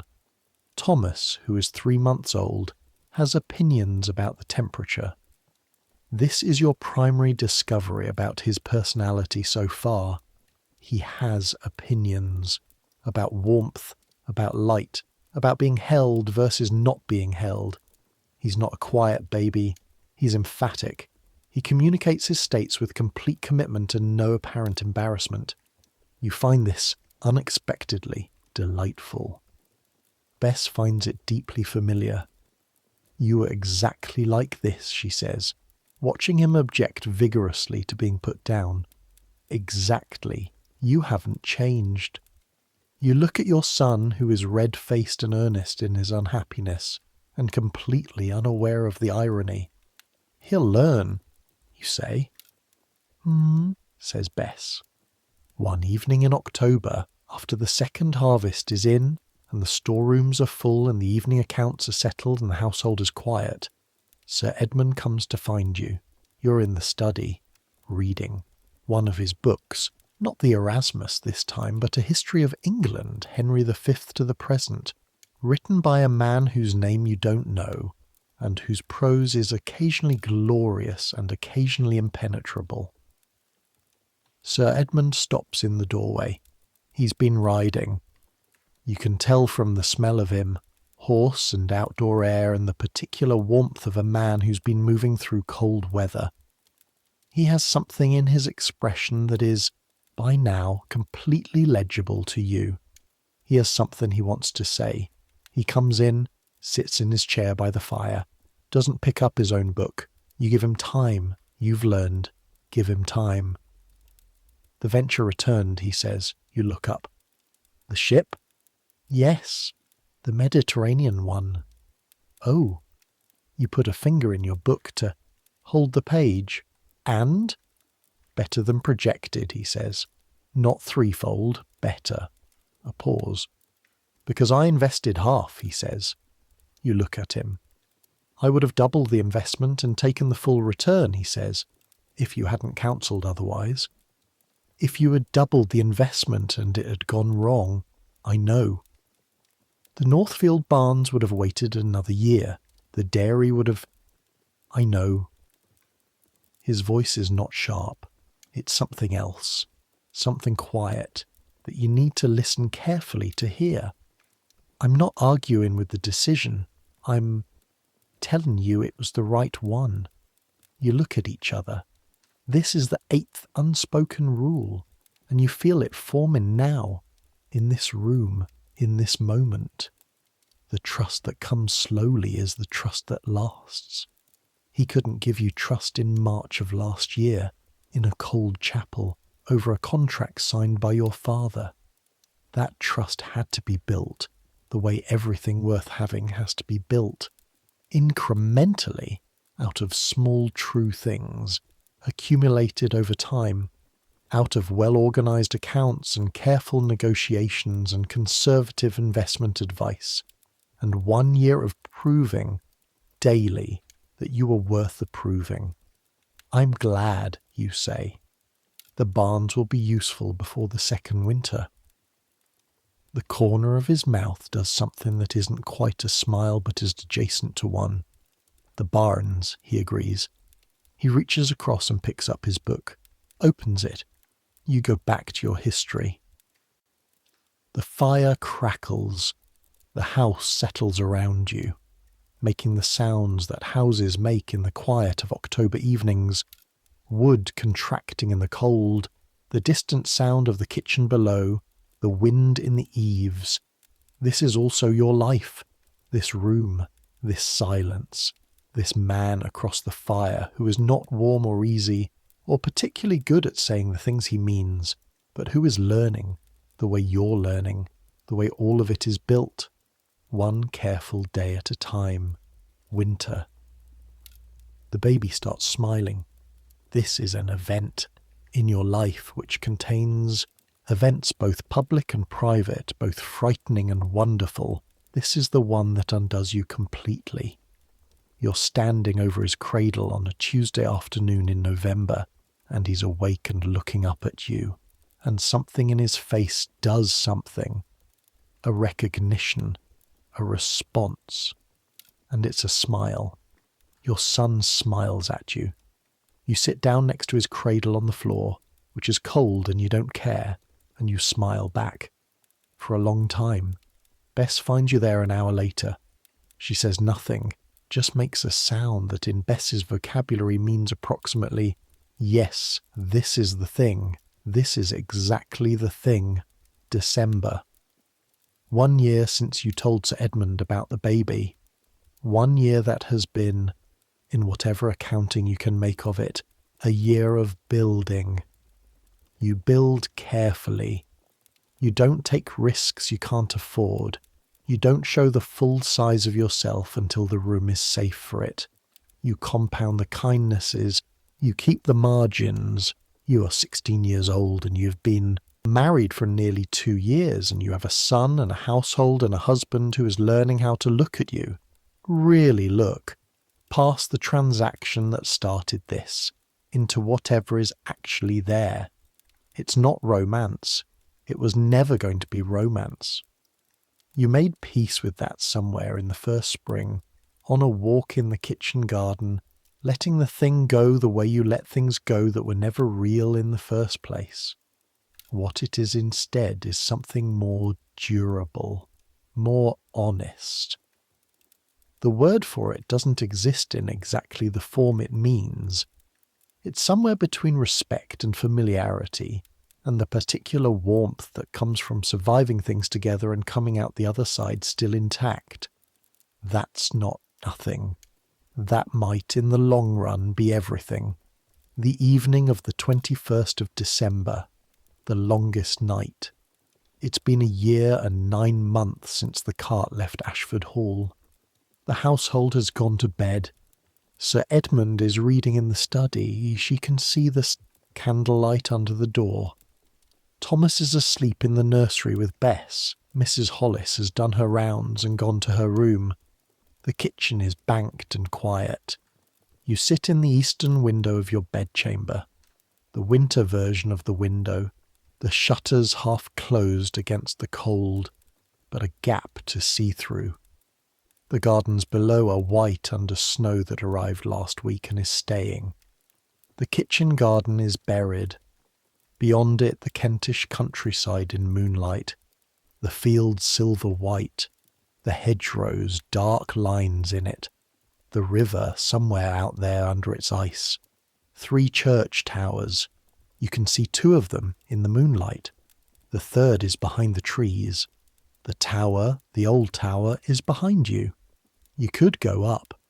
In summer you do sometimes, when the view and the clean air are worth the cold staircase. In December it's genuinely too cold up there, the wind off the sea having nothing between it and you. But you don't need the tower to see clearly. You can see clearly from here. What is it? A noble marriage in the 1500s. It's a contract, a property arrangement, a political tool, a biological mechanism for transferring wealth and name and land from one generation to the next. It's all of those things, and they're all real, and they're not nothing to dismiss. But here's the other thing. Here's the thing underneath those things. It's 2 people in a room. 2 people bound together by law and circumstance, and the accidental machinery of 2 families' ambitions trying to find a way to be in the same room that works. Trying to find the language that bridges the distance between one interior life and another. Building, stone by stone and day by day, something that at the beginning wasn't there.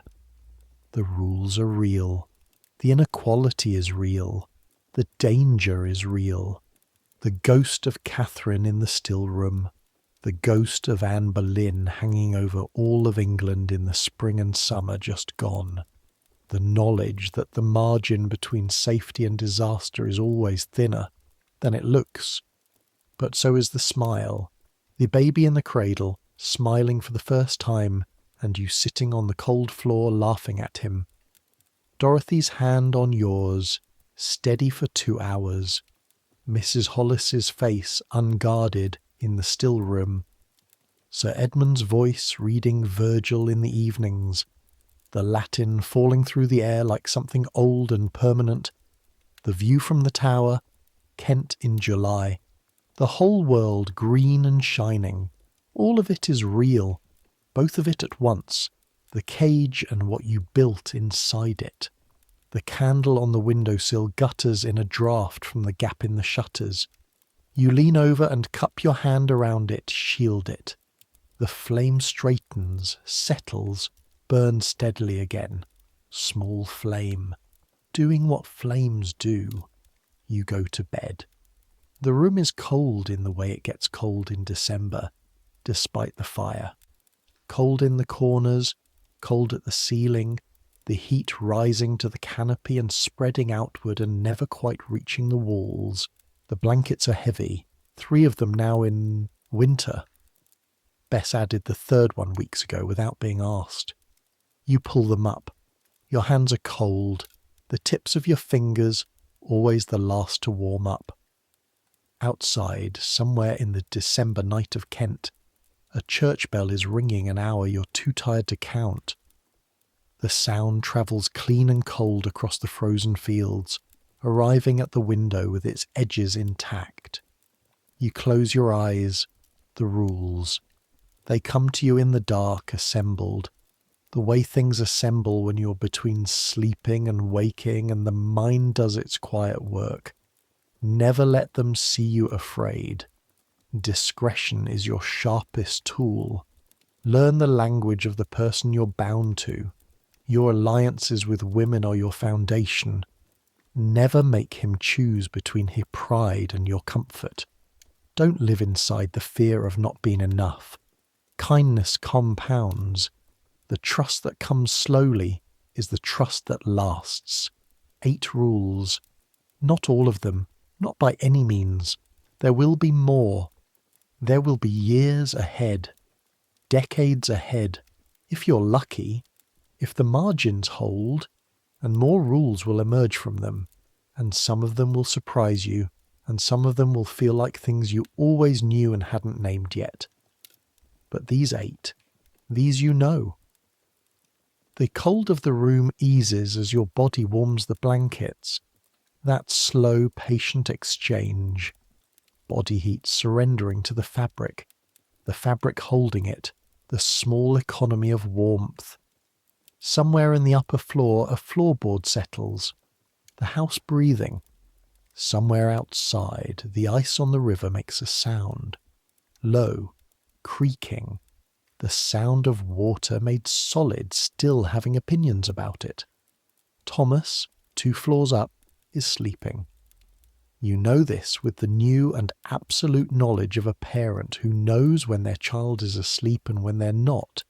The silence of it. You are 16 years old. You came to this house with nothing but your father's hope and your mother's prayer book and one good gown and a nurse who loved you. You built something here, not what you imagined when you were 12 and thought about marriage the way girls of 12 think about marriage. The romantic version, the story version, the version where feelings are large and uncomplicated. Something better than that. Something made of real material. Accounts balanced and lavender dried and negotiations won and dinners managed, and one small person who smiles when he sees your face. Something that will still be here in 20 years, in 50.